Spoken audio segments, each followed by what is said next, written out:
Reconnaissant Jésus, à toi seul l'honneur, la gloire. Toi qui as veillé sur nous, papa, tu as préservé nos pieds du malheur. Papa, tu nous as couverts, tes anges ont campé autour de nous, éternel. Tu nous as arrachés du danger selon ta parole. Nous sommes infiniment reconnaissants, Jésus. Ta grâce dure à jamais, éternel. Tu es bon. Et ta grâce dure à jamais. Béni sois-tu, papa. Alléluia. Gloire à Jésus, gloire à Jésus.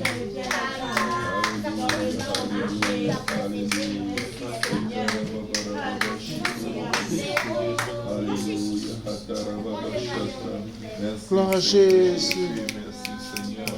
Merci Seigneur. Gloire à Jésus. Alléluia. Dieu est bon. Amen. Amen. Dieu est bon. Amen. Amen. Gloire au nom de Jésus. Alléluia. Si on peut ouvrir nos Bibles dans Proverbe 3, verset 5.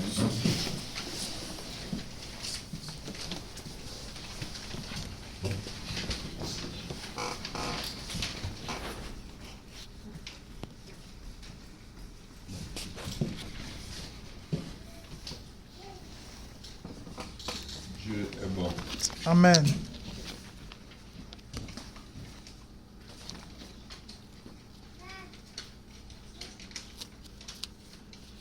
Proverbe 3.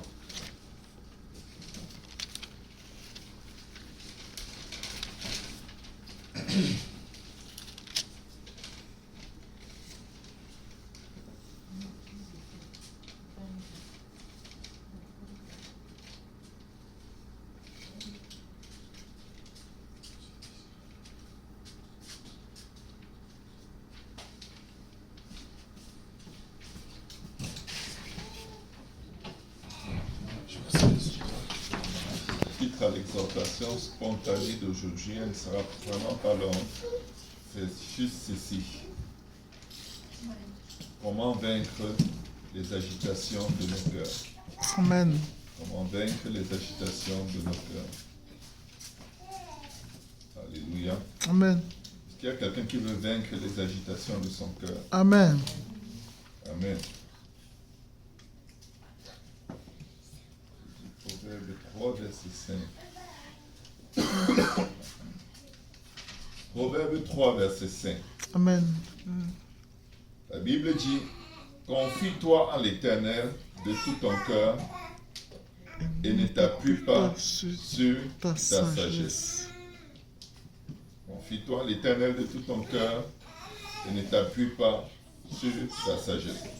Ésaïe 55, verset 9 dit, autant les cieux sont élevés au-dessus de la terre, autant mes voix sont élevées au-dessus de vos voix et mes pensées au-dessus de vos pensées.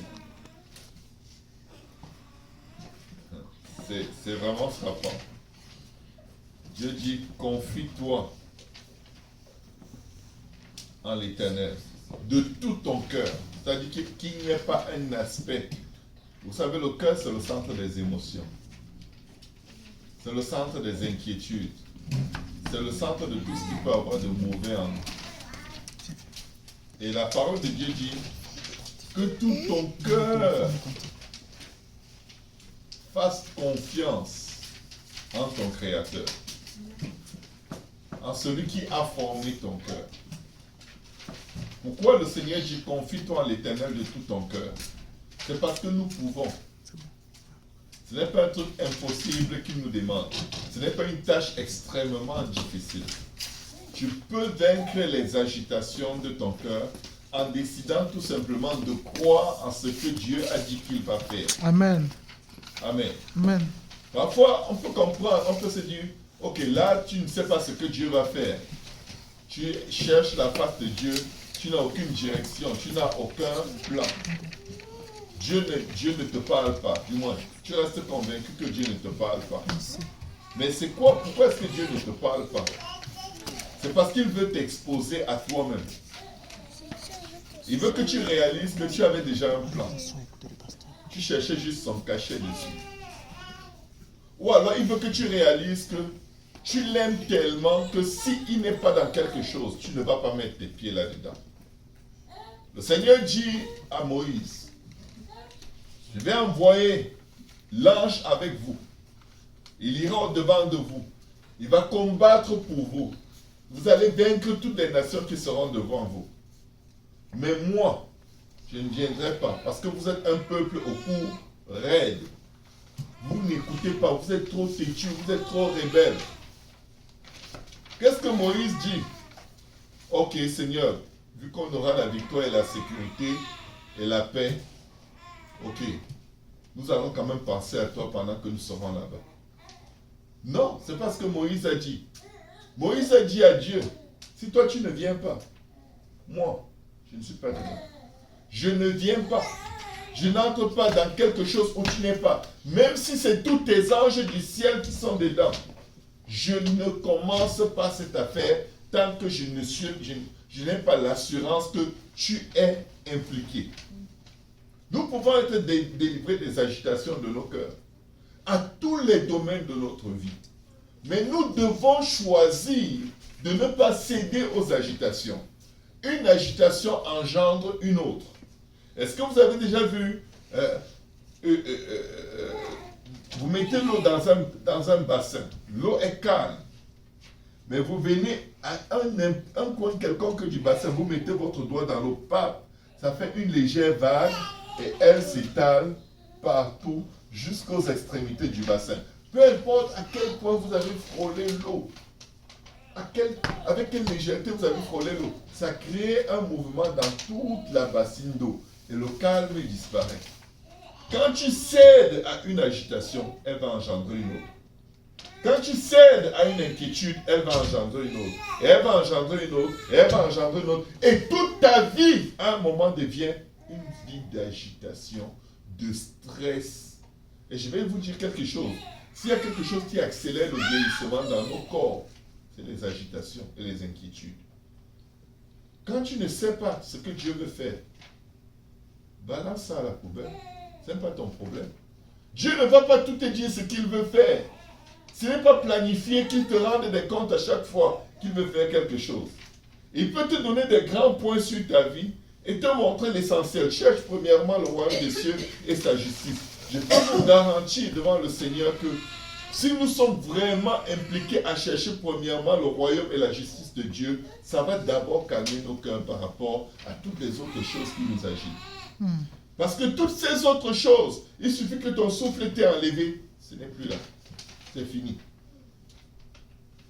Que ce soit les préoccupations familiales, dès que ton souffle t'est enlevé, tu vas te préoccuper de ta famille. Ça ne va rien changer. Amen. Amen. Une chose que Dieu nous a donnée pour neutraliser les agitations de nos cœurs, la parole. Amen. Quand Dieu donne sa parole, elle est scellée. Amen. Elle ne peut pas changer. Si tu ne crois pas ce qu'il t'a déjà dit dans la parole, le reste, c'est de l'incrédulité. Mais Seigneur, quand? Mais attends un peu. S'il te dit qu'il va le faire, c'est qu'il va le faire suffisamment dans le temps qui convient pour que ça ne te cause pas les dégâts que tu anticipes. Parfois, on va dire à Dieu, Seigneur, il faut que tu agisses vite, sinon, on commence à informer Dieu de ce qui va se passer parce que là, il a sa mémoire un peu courte. Vous savez, Dieu est vieux, hein? Dieu est très vieux. C'était parce que Dieu a l'Alzheimer. Hein? Et ils sont convaincus que Dieu a l'Alzheimer. Il faut un peu lui rappeler, il oublie vite. Seigneur, allô, papa, c'est moi. Tu te souviens, moi? Le problème dont je t'ai parlé là, ils sont là, ils vont me faire ce que je ne voulais pas. Je priais que ça n'arrive pas.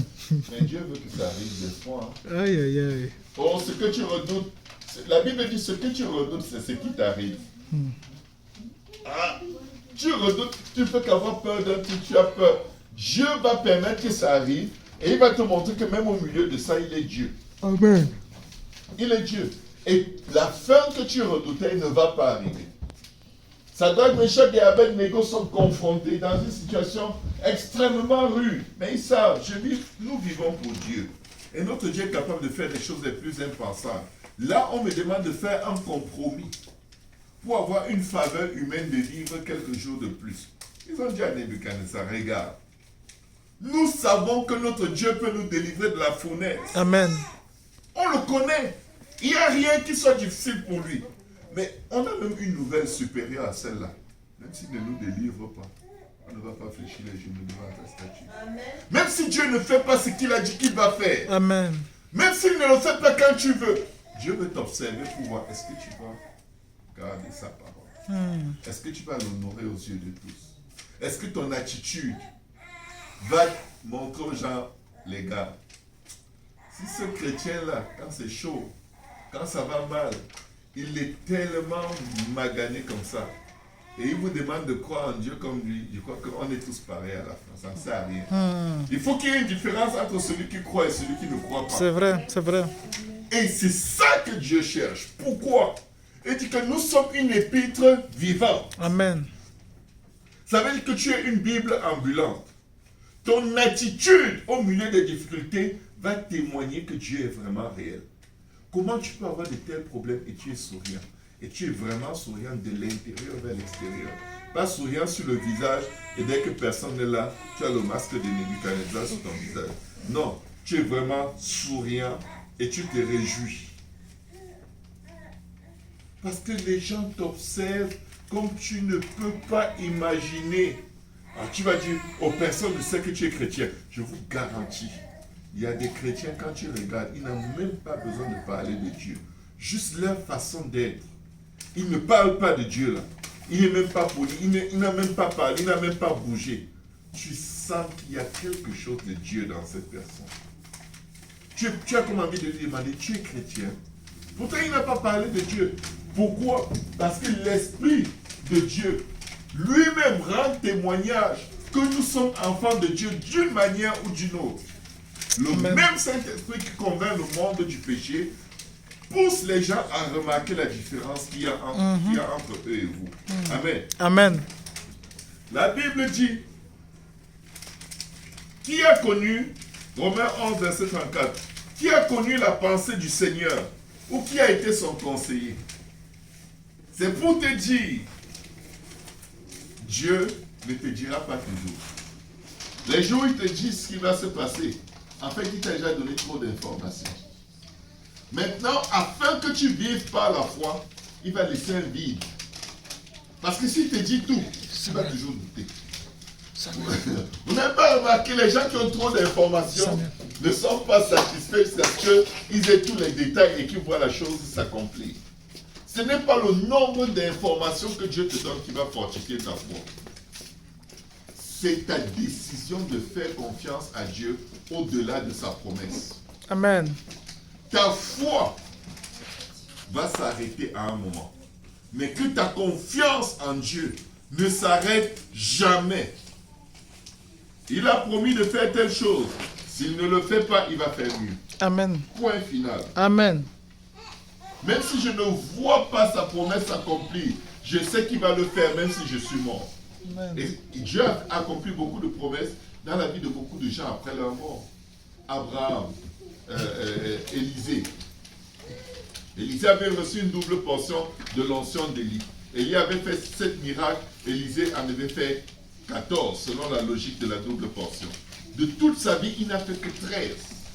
Mais même mort, des décennies plus tard, ses ossements desséchés étaient dans le tombeau quand l'ennemi a envahi le camp d'Israël. Alors qu'ils allaient enterrer un homme qui était mort. Et quand ils ont vu l'ennemi venir, ils ont pris le cadavre en passant devant la tombe d'Élisée. Ils l'ont juste balancé dans la tombe pour fuir la mort. Le cadavre a touché les os d'Élisée, il s'est réveillé et il a fui avec tout le monde. Amen. C'est juste pour dire, ce que Dieu dit est tellement puissant qu'il a dit que la terre soit et la terre fut. Que la terre produise. Et quand Dieu ordonne aux éléments non existants, des choses se passent.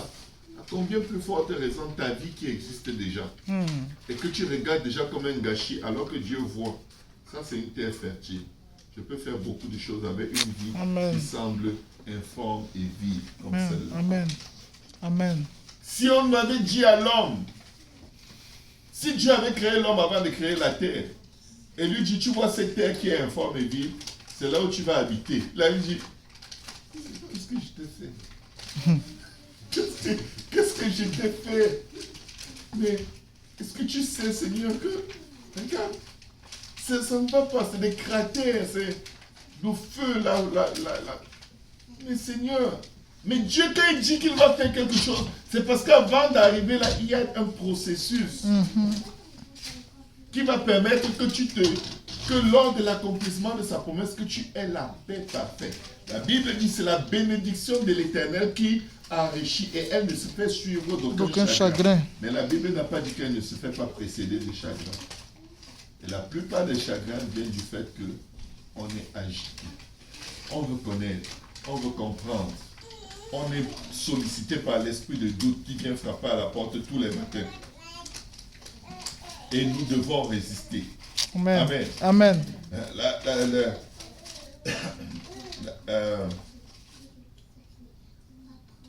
Qui a connu la pensée du Seigneur ou qui a été son conseiller? Moi, je sais que ce n'est pas moi. Parce que je vous dis, je suis un ignorant royal de tout ce que Dieu veut faire. Mais sauf quand son esprit est sur moi, je vais dire plein de choses. Après, quand je écoute la prédication, je dis, ah bon? Donc c'est vraiment comme ça. Parce que j'ai besoin de croire aussi. Amen. Amen. Autant les cieux sont élevés au-dessus de la terre, autant mes voix sont élevées au-dessus de vos voix. Écoutez la distance.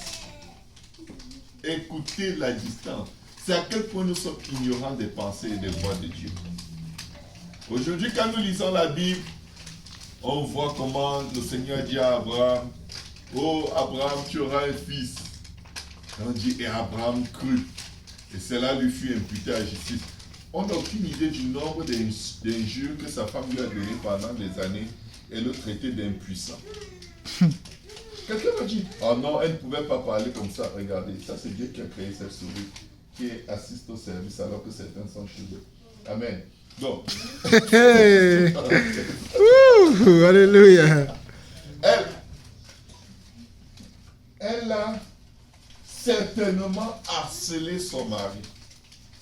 Regardez, attendez, regardez, observez un peu la souris, très grosse, sans faire du bruit, ne vous approchez pas. Observe-la sans la faire partir. Cette souris vit dans cette salle. On ne savait pas qu'elle est là. Dieu lui a dit, tu vas manger aujourd'hui. Peut-être depuis le matin, elle n'a rien mangé. Et elle vient en plein milieu de service trouver sa nourriture à côté du pupitre.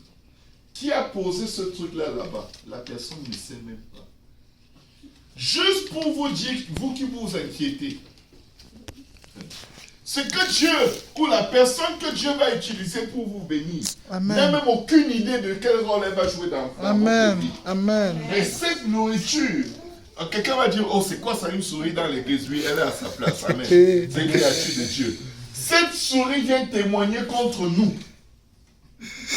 C'est Rosalie. Elle témoigne contre nous que Dieu pourvoit. Là, voilà, on sentit la voix. Oui. Tu réussis à la filmer. Elle est là en train de manger. Au risque de sa vie.